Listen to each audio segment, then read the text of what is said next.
who's going to be asking some questions. Get it closer, James. Closer. Right, okay, we've got some runners, so if you've got some questions in regards to the series, please feel free to ask them. But I'm going to kick off, first of all, with a very interesting question. Well, it's not interesting. Well, maybe it might be. I don't know. I'm not selling it particularly well, am I here? Gentlemen, why don't you both, all three of you, just take a moment and tell us how you got into the job that you're in, the profession. What is it about Transformers that brought you on board?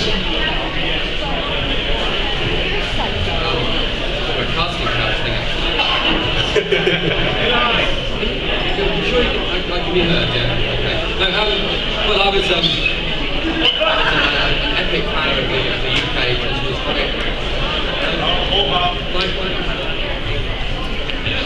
There you go. Yeah, that's better. Okay. Yeah. Okay. No, I was a huge fan of the UK comic, the Marvel UK comic, and but I was a late comer really. I wasn't there from the beginning, but I envy those that were.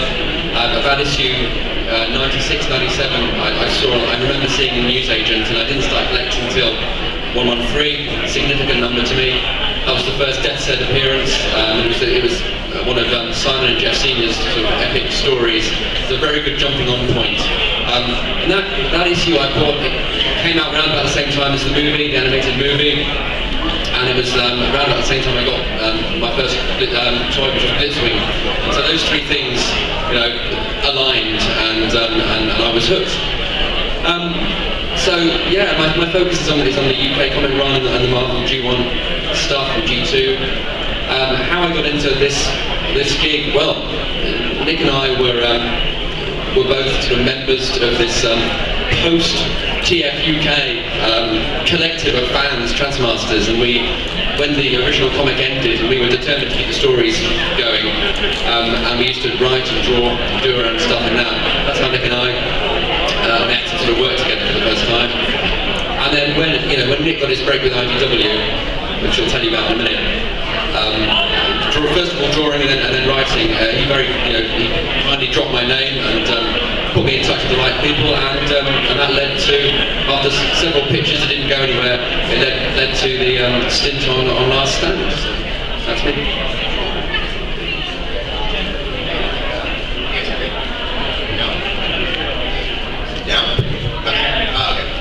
Yeah, for me, I mean, I was a huge fan of the original cartoon, especially the animated film, where that level of violence to the love of characters just scarred, as I'm sure it scarred many people at that time. And yeah, so I was just drawing them for fun, my whole life. Just really loved the characters, and it was pretty random how I got involved with IDW's Transformers. I was just kind of sitting at an artist alley table, just like one of these at a convention in San Diego, and Chris Ryle, who's IDW's editor-in-chief, just like wandered by, and I thought I was going to get in trouble because I was selling Transformers prints just for fun, with no connection whatsoever. And it turned out he just gave me his card, and he said, submit something to us. And then after that, I got a call from Andy Schmidt, who was the editor at the time, and he said, we have these covers for Best of Megatron, Best of Optimus Prime, if you want to do those. And it just went from there, but it's been a dream come true. Like, the characters have meant a lot to me for years. Yeah, my origin story has been told more times than Spider-Man's at this stage. And the hair isn't as big as Andrew Garfield's, but I'm going to work on it for you guys.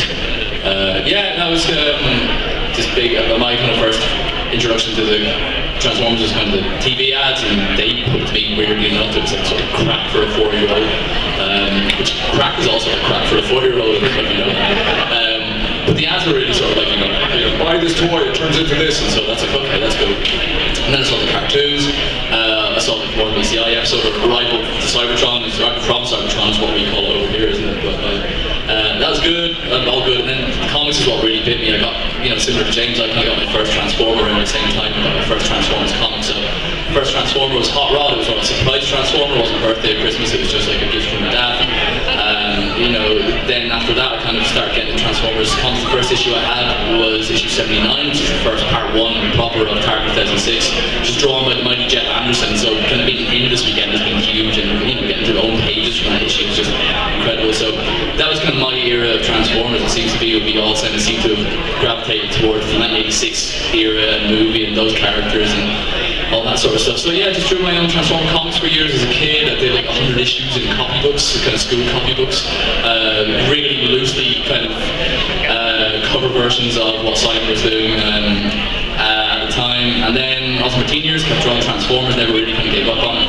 And then I started kind of branching out. I wanted to get a job in the comics industry, doing anything, drawing sequential art, getting paid to draw would be nice. It wasn't really happening for me. I was about to start on a create your own comic with a friend of mine. We all set to go on it, and he knew some people at IDW who that week had just got the license for Transformers. He submitted my Transformers artwork to Chris Ryle, and the same afternoon I had work doing letters page artwork and covers on the Transformers launch. So it was, you know, I never got to work with my pal Dave on the comic we were going to do, but he helped me sort of get me a step up and get me a career in IDW. But like James, I sort of spent my teenage years doing the fanzines with the TN UK, Transmasters UK. And we're a friend of ours here today, Matt Hallis, who's the editor of that comic. And he kindly showed myself and James some of the work we did in 1995 and 1996. So if you find Matt Dallas, if you've got a problem, and you know, yeah, go find Matt Dallas, because he has drawings that I did in 1995 and 1996. And if you think my style is divisive now, there's some hilarious stuff. Like James's stuff still stands up, I think. Yeah, yeah. This guy over here has got he's got the actual dirt on us. The weird thing is, one of the pages he's got pictures of Pyro and Rotorstorm that I drew together, almost like I knew. So Rotorstorm smirking and everything. So yeah, so there you go. So yeah, so that kind of kept me going. It was kind of nice to sort of kind of cut our teeth on some storytelling that way. And then IDW happened, drew, wrote, did some more drawing, did some more writing, did some more drawing, gonna do some more writing. It's great working for Transformers.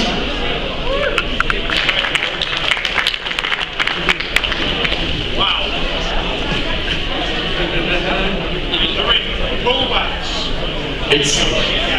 It's like Stars in Your Eyes version of comics, but it's like, tonight Matthew, I'm gonna be Jeff Senior. They're just as vicious and violent.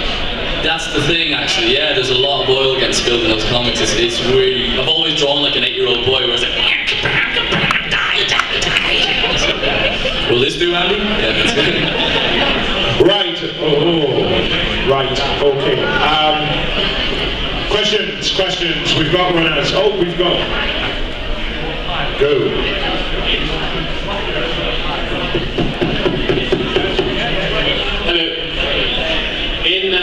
More than meets the eye, you've gone back and referenced Last Stand of the Wreckers with the return of Fortress Maximus and now Overload.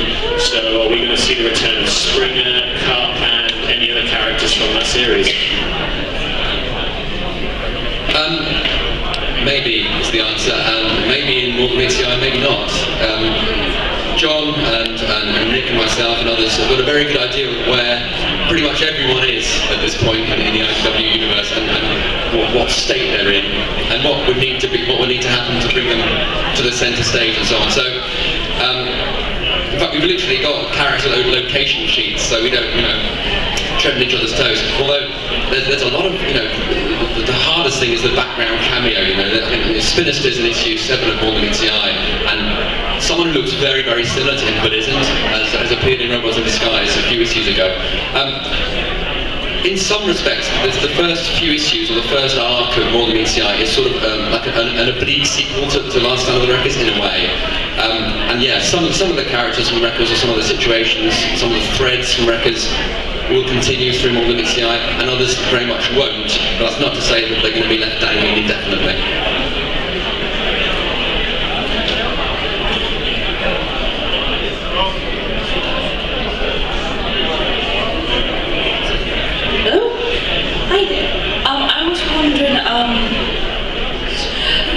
Why did you choose these characters for the More Than Meets the Eye? Well, when IDW decided to split the ongoing into two, there was a bit of horse trading going on as to who would get who, and each title needed some heavy hitters and some A-list characters. It was established very early on that Rodimus would be the one on the Lost Light, and Drift would be there. And then I remember very much wanting Ratchet as another sort of, high recognition character, and a medic, and because Ratchet's brilliant, so Ratchet was one of my must-haves, and Ultra Magnus as well. And I thought I must have spent a lot of my capital securing those two, because then, you know, in Robots in Disguise they sort of, you know, had Jazz and Prowl and so on. I wish I'd had Prowl actually, but, well, I did at first, although, you know, Prowl's handled brilliantly in Robots in Disguise, so it's good to see him still at the forefront of things. Beyond the big four in More Than Meets the Eye, I looked for characters that had pre-existing quirks or unusual functions, or that had very little, if anything, in the way of backstory or history that I could, you know, I could exploit and I could create. Because everyone, all the main characters in More Than Meets the Eye, there's a pretty sprawling history behind them, and we'll reveal that piece by piece over whatever period. And there's some connections between characters that haven't been revealed yet, and so on. So yeah, so I went for some people that didn't have much baggage. I went for some that, you know, visually looked good, and there's some entirely new characters, essentially like Rung, that's in there too. But given that the Lost Light has about 200 people on board, you know, we're not following the adventures of the 12 highest ranking crew members, you know. So through the characters' functions or personalities, or dysfunctions, if you like, there's got to be a good reason to keep that core cluster of characters in the spotlight each issue without being too contrived. So with Chrome Dome's, you know, ability to read minds, and Ron certainly is a good linchpin because they've all got pretty much significant character flaws, and having a psychiatrist on board is a good excuse to take them to Ron. Having Swerve's bar is a good excuse for them to get together. Yeah, no, it was a combination of A-listers, some pretty obscure characters that I could have a lot of fun with, and just some colourful characters from across the years that would give it a bit of spice.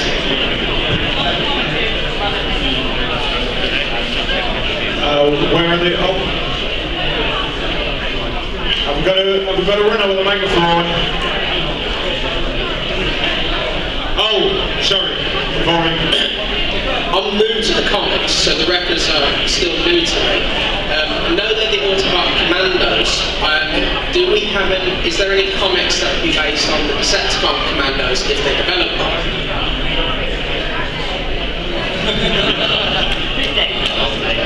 What? I don't know.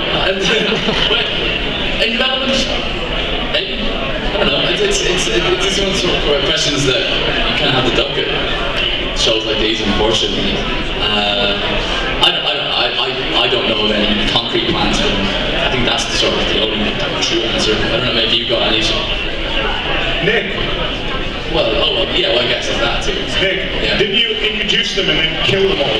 Well, yeah, but that's what I meant for I thought you meant sort of upcoming, sort of like, you know, the anti-records, the first stand of the anti-records.